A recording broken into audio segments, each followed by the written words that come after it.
Assalamualaikum warahmatullahi wabarakatuh. Perkenalkan, nama saya Karisa Maulida, absen 10 kelas 11-2. Saya ingin menjelaskan materi tentang VOC atau yang biasa disingkat dengan Verenigde Oorlogsindische Compagnie. Mula-mula saya akan menjelaskan tentang awal berdirinya VOC. VOC didirikan pada tanggal 20 Maret tahun 1602 di Amsterdam, Belanda sebagai perusahaan dagang monopoli yang dikelola oleh Dewan 17 atau yang disebut Heren 17 yang beranggotakan 17 orang direktur.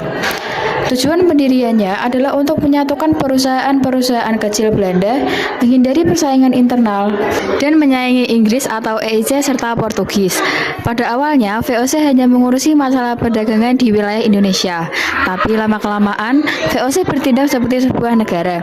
VOC dijadikan wakil pemerintahan Belanda di Indonesia, yang membuat VOC mempunyai hak istimewa yang disebut hak oktroy. Hak oktroy yang pertama yaitu hak mencetak uang sendiri, yang kedua yaitu hak memelihara angkatan perang, yang ketiga hak memerintah wilayah yang diduduki, dan yang keempat hak melakukan perjanjian dengan raja, dan yang kelima hak monopoli perdagangan rempah.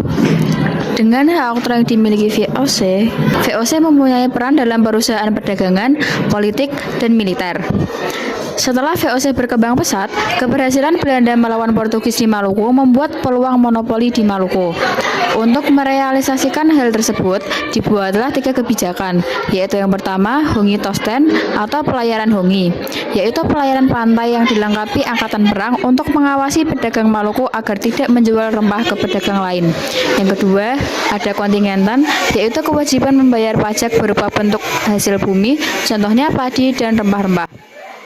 Yang ketiga ada ekstirpasi, yaitu menebang tanaman rempah penduduk agar produksinya tidak berlebihan. Dampak kebijakan VOC yaitu yang pertama, kekuasaan raja menjadi berkurang karena secara keseluruhan didominasi oleh VOC. Yang kedua, wilayah kerajaan menjadi terpecah belah sehingga menyebabkan munculnya penguasa baru di bawah kendali VOC. Yang ketiga, hak-hak istimewa justru membuat masyarakat Indonesia menjadi semakin miskin dan menderita. Yang keempat, rakyat Indonesia menjadi mengenal apa itu politik uang, sistem pertahanan benteng, hingga etika perjanjian dan prajurit bersenjata modern seperti senjata api dan meriam. 5. Melalui pelayaran Hongi menyebabkan tindakan perampasan, perampokan, perbudakan, hingga pembunuhan terhadap masyarakat Indonesia. Yang keenam, hak ekstirpasi justru menjadi ancaman bagi masyarakat Indonesia karena harus membinasakan tanaman rempah-rempah yang melebihi ketentuan. Padahal, hal tersebut dapat dijadikan sumber penghasilan lebih bagi masyarakat Indonesia. Selanjutnya, saya akan menjelaskan tentang tokoh-tokoh penting dalam VOC, yaitu yang pertama ada Pieter Both, yaitu Gubernur Jenderal VOC pertama di Hindia Belanda.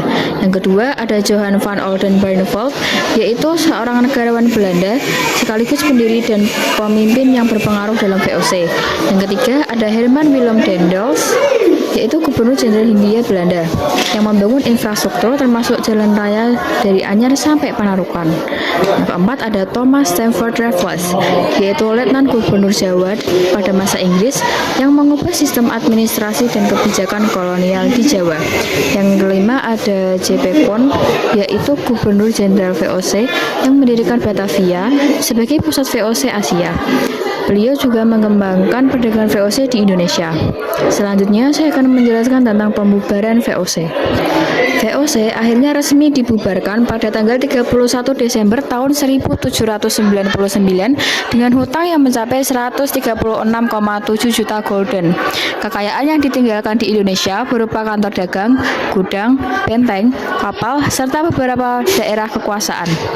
Faktor-faktor pembubaran VOC yaitu yang pertama ada korupsi yang merajalela di antara para pejabatnya, biaya operasional tinggi akibat perang dan administrasi wilayah yang luas, dan yang terakhir persaingan dagang dengan perusahaan lain.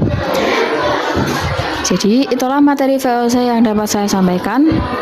Wassalamualaikum warahmatullahi wabarakatuh.